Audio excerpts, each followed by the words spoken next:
Centre culturel de Joliette. Je vous remercie d'avoir pris le temps de venir avec nous un petit lundi comme ça. Et puis, j'aimerais souligner la présence de dignitaires qui sont parmi nous ce soir. Donc, merci à M. Gabriel Sainte-Marie, député fédéral de Joliette, à Mme Véronique Yvon, députée de Joliette à l'Assemblée nationale, M. Pierre Fitzgibbon, ministre régional, représenté par M. François Saint-Louis, attaché politique, à la ville de Joliette, représentée par Mme Marie-Josée Hardy, chef de division culture et vie communautaire, à la municipalité de Saint-Charles-Borromée, représentée par Mme Véronique Goyet, conseillère en communication, à la ville de Notre-Dame-des-Prairies, représentée par M. Gino Latendresse, directeur du développement culturel, des communications et des loisirs, à M. Gaétan Gravel, maire de Ville-Saint-Gabriel, à M. Pierre Lassalle, maire de la municipalité de Sainte-Julienne et préfet de la MRC de Montcalm, à Mme Françoise Baudrian, mairesse de la municipalité de Sainte-Mélanie, à M. Marc Corriveau, maire de la municipalité de Saint-Thomas, et à Mme Céline Geoffroy, mairesse de la municipalité de Notre-Dame de Lourdes. Merci beaucoup d'être avec nous ce soir. Il y a également une raison pourquoi nous avons décidé de tenir cet événement-là sur la scène ici. Vous savez, soir après soir, des artistes connus, des artistes populaires foulent ces planches et puis font un peu la renommée de notre organisation.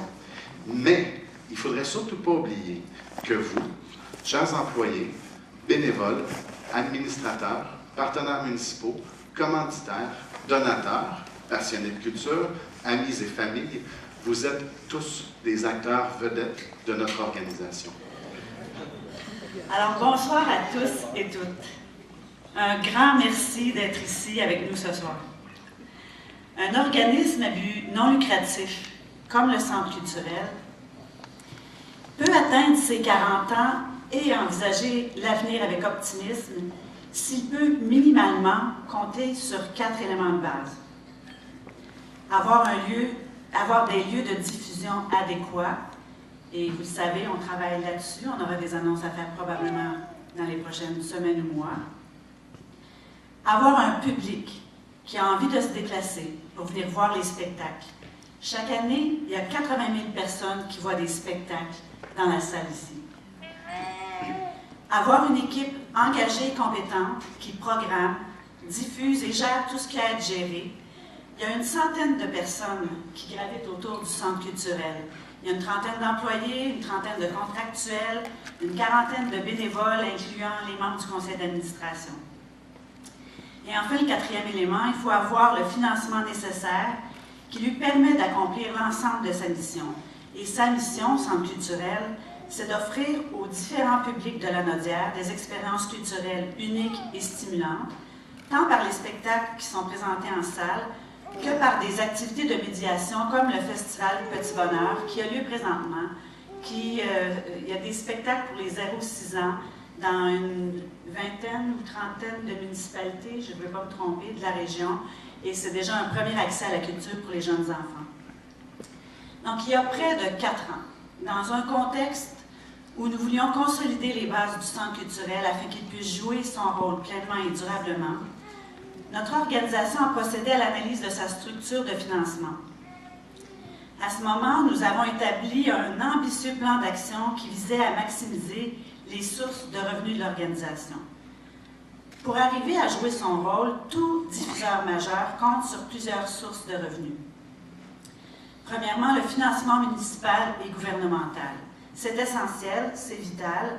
C'est l'empattement ou, comme disait mon grand-père, le footing, la foutine, la fondation sans laquelle tout le reste serait impossible. Il y a aussi les revenus de diffusion et les revenus autonomes. Troisième lieu, il y a les revenus philanthropiques et c'est un volet qui n'était pas beaucoup exploité jusqu'à il y a 2 ou 3 ans.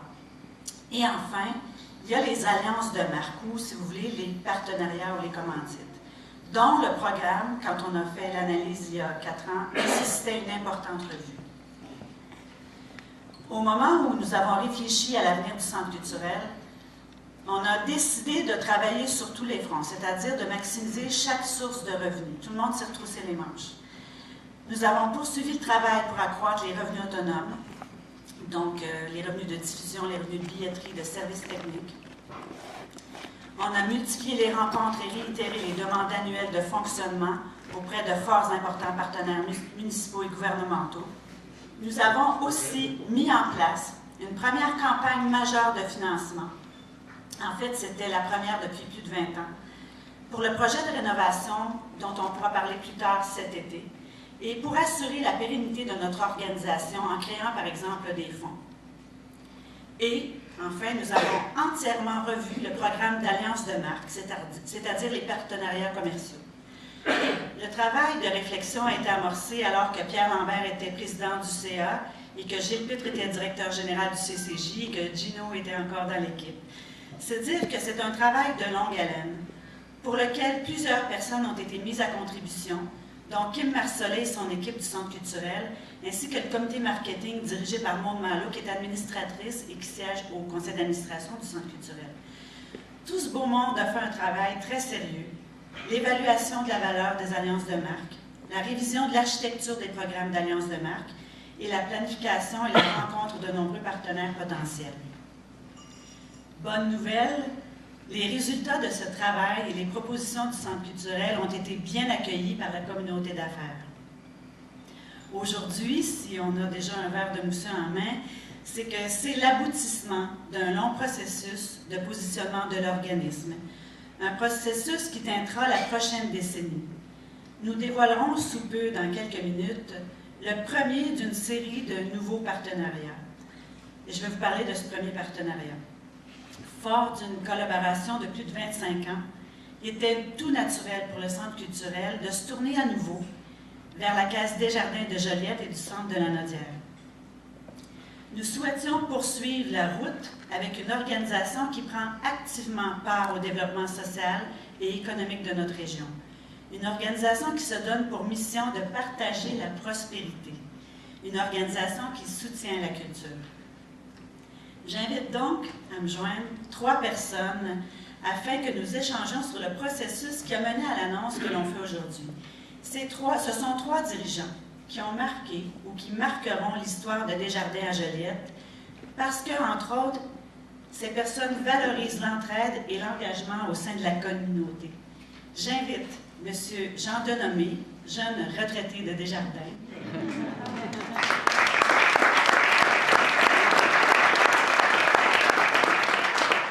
Maître Jean-Robert Laporte, président du CA de la Caisse Desjardins de Joliette et du Centre de la Nodière, ainsi que M. Joël Landry, directeur général de la Caisse Desjardins de Joliette et du Centre de la Nodière, qui est en poste depuis janvier dernier. Je commence à me spécialiser dans les entrevues avec Desjardins, donc on va faire une petite discussion, si vous le permettez bien. Alors, comme je le disais, c'est un travail de longue haleine qui a été fait. Le travail préalable à l'annonce que nous ferons aujourd'hui, est-ce que ça va? A été amorcé alors, M. Denomé, que vous étiez directeur général. Moi, j'aimerais savoir qu'est-ce qui a fait en sorte que vous avez été ouvert à négocier une nouvelle alliance de marque avec le Centre culturel, une entente qui allait changer de façon importante le partenariat entre nos 2 organisations. Bien, c'est un immense plaisir d'être ici ce soir, Claudine, parce que oui, effectivement, je vais l'expliquer par le passé, le présent et le futur. Bien, le passé étant un Joliettain, bien, c'est sûr que le Centre culturel a toujours été le lieu rassembleur au cœur de Joliette pour la culture et tous les événements d'art, culture. Que ça, j'étais conscient de ça, puis quand je suis arrivé à Joliette, puis avec ma complice qui est ici ce soir, Mme Lacroix, qui m'a parlé du centre culturel dès les premières journées. Et j'ai regardé le partenariat, puis j'ai dit, oh, il faut qu'on travaille quelque chose. Pendant 14 ans, bien, on vous a accompagnés. On a établi une relation de gagnant-gagnant. Et on a toujours été fiers parce que la mission de Desjardins et la mission du centre culturel se ressemblent grandement. Alors, ça, pour nous, c'était drôlement important. Mais le plus important, ça a été de bâtir le futur. Puis bâtir le futur, bien, avec l'aide de mon président, avec l'aide de Joël pour les prochaines années, de tous les dirigeants, de tous les gestionnaires et des employés, et aujourd'hui, de la fierté de nos 72 000 membres d'être présent ici, c'est drôlement important. 72 000 membres dans La nouvelle la caisse, nouvelle caisse. qui s'appelle la Caisse des Jardins de Joliette et du Centre Lanaudière. Alors, on ne pouvait pas ne pas être ici, parce que nos 72 000 membres viennent régulièrement. Alors, je remercie Oui, le on a président 80 qui 000 va faire des visiteurs. annonces tantôt. Et je salue la dynamique présidente qui, par ses présentations, et Jean-Sébastien aussi, nous ont vraiment impliqués à être ici. Et je suis très fier du partenariat durable qu'on a. Et de bâtir le futur, c'était ma job. Alors, merci. Merci. Merci, M. Denis. C'est fun de vous avoir les trois ce soir. M. Laporte, vous êtes le président du conseil d'administration de la Caisse et vous avez été favorable à ce que cette importante entente entre nos deux organisations se concrétise. Est-ce que vous pouvez nous dévoiler certains détails qui témoignent de l'importance de cette entente? Il me semblait que c'était secret, ces choses-là. Jusqu'à ce soir. C'était secret jusqu'à... Jusqu'à ce soir. Merci beaucoup. Oui, effectivement, comme disait Jean, je suis le président du conseil d'administration, mais c'est pas moi qui ai pris la décision, c'est l'ensemble des membres du conseil d'administration qui ont pris la décision. Et l'idée là-dedans, c'est de continuer ce beau partenariat qui avait été commencé il y a déjà plusieurs années. Et avec ce qui s'en vient ici au Centre culturel, on était très intéressés à continuer ce partenariat. Donc, le partenariat qu'on a convenu, c'est un partenariat qui est sur une période de 10 ans et qui est pour un montant global de 750 000 $.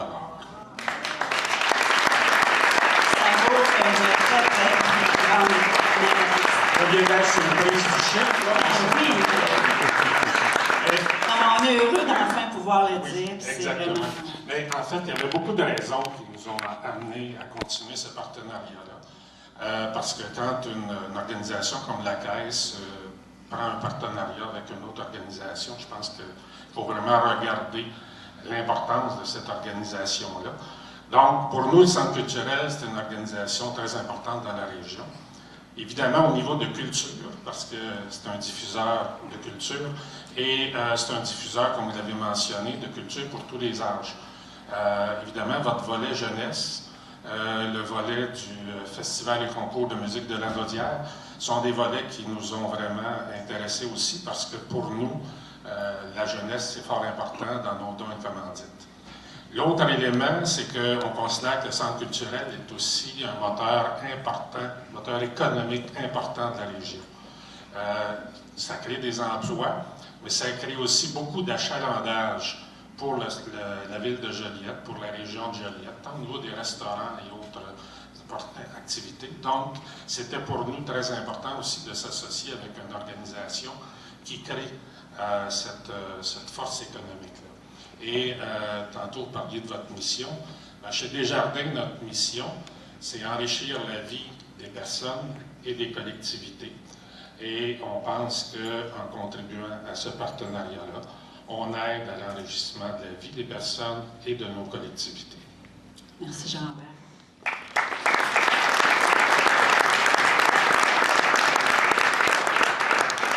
Vous, M. Landry, en quelque sorte, vous êtes l'héritier d'une démarche qui a été entreprise par votre successeur.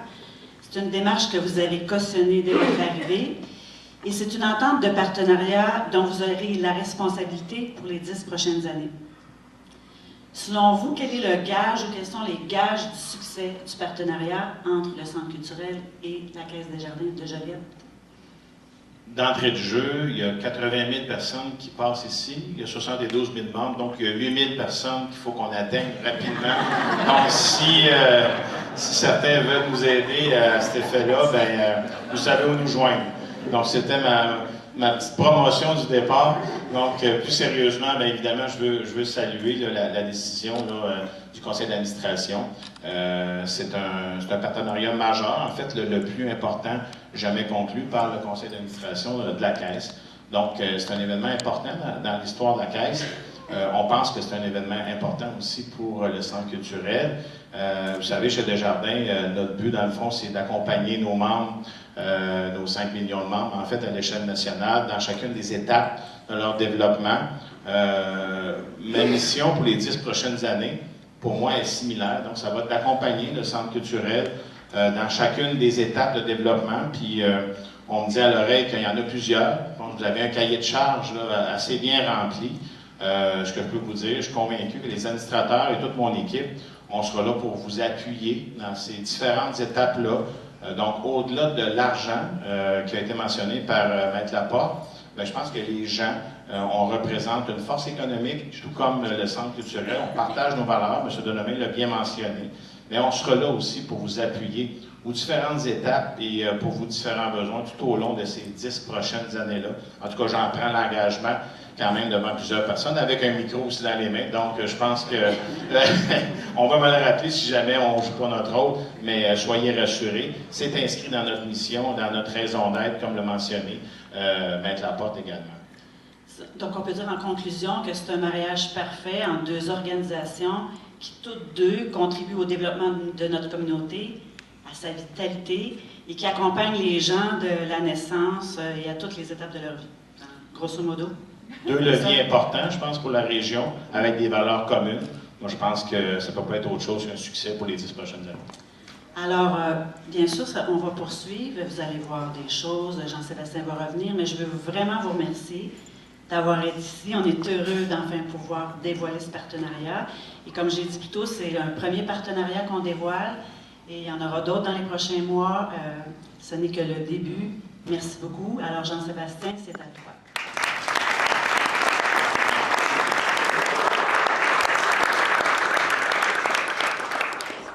Merci beaucoup, Claudine. Je pense qu'encore une fois, une excellente entrevue. J'imagine que les propositions vont commencer à rentrer pas mal pour tes talents d'animation. Je me propose pour être agent, donc vous pouvez m'appeler si jamais vous avez des demandes. 15 Pour le prochain segment, permettez-moi de m'amuser un peu en faisant un peu de psychopop. Parce que on a remarqué qu'à travers les 40 années du centre culturel, il semble y avoir comme une recherche de son identité. Hein, parce qu'on va se le dire, là. En fait, il y a beau avoir, oui, une maturité, une histoire riche en moments marquants, mais je pense qu'en analysant les logos des 40 dernières années, on va peut-être avoir quelque chose qui va nous sauter aux yeux. Donc, commençons par le premier logo de l'organisation. Ah, les années 70, hein? L'époque hippie. À cette époque-là, il y avait pas, on ne faisait pas la file au SQDC là, pour aller chercher de l'inspiration. On y allait comme ça. Ben, ce logo-là, en fait, a accompagné l'organisation pendant toutes les années 80 jusqu'aux années 90. Pour ensuite se renouveler et devenir, vous en conviendrez, un peu plus classique, un peu plus épuré. On voit, en fait, et puis ça, je vais vous faire une confidence, c'est cette semaine que je l'ai réalisé. En fait, je ne l'avais jamais vu. C'est ça. J'étais comme, pourquoi il y a un mât? Pourquoi il y a un mât, un grand vaisseau d'or? Je ne sais pas, mais et voilà, vous l'avez vu. Je ne sais pas, peut-être que j'étais le seul à ne pas avoir compris. Mais on voit apparaître pour la première fois l'acronyme CCJ. Quelques années plus tard, dans le nouveau millénaire, c'est là vraiment qu'apparaissent les premiers symptômes de personnalité multiple. Qui sommes-nous? Des fois le Centre culturel de Joliette, d'autres fois la salle Roland-Brunel, et tenez-vous bien, même que certains soirs, on devient le cabaret TELUS. Là, vraiment, là, honnêtement, Mr. Jekyll et Mr. Hyde sort de ce corps. Donc, tout le monde est mêlé. On commence à se poser des questions. Et puis, ben, c'est là, en fait, certaines personnes, peut-être les plus aguerris dans notre communauté, commencent, eux, sont plus perspicaces que les autres, donc ils commencent à comprendre où on s'en va avec ça. Et là, coup de théâtre, on leur sort un nouveau logo, encore une fois, et on devient le CCJ tout court. Donc ça, honnêtement, comme gestionnaire, quand même, je tiens à saluer cette initiative-là, parce que j'ai fait des calculs pour vous. J'ai fait des calculs. L'ensemble de l'équipe du CCJ doit écrire environ 100 000 fois « Centre culturel de Joliette ». Puis comme moi, quand on n'a pas poché ces cours de dactylo, c'est difficile. Donc, CCJ nous faisait économiser énormément de temps. J'ai calculé 4 secondes qu'on économisait à chaque fois. Fois les 100 000 fois, c'est 111 heures par année. Vraiment, on peut être fier d'avoir réussi notre rationalisation et d'avoir augmenté l'efficience de notre équipe. On ne peut pas faire mieux. Bien que pratique, ce nouveau logo arrive aujourd'hui à la fin de sa vie utile. On s'apprête à le voir disparaître dans les prochaines secondes. Il sera remplacé évidemment par un nouveau logo qui, lui, nous accompagnera jusqu'à notre 50e anniversaire. Et pour le dévoiler, j'inviterai M. Landry à venir nous rejoindre avec un micro peut-être, ou une bonne voix, Une bonne voix, je pense qu'il va pouvoir faire l'affaire. On va vous dévoiler la nouvelle image qui nous suivra pour les 10 prochaines années. Elle va se trouver juste à votre gauche, là. Eh bien, mesdames et messieurs, nous avons l'immense honneur de vous présenter pour les 10 prochaines années l'image de marque de votre... On est prêt, roulement de tambour. Merci beaucoup. Le Centre culturel Desjardins. Voilà.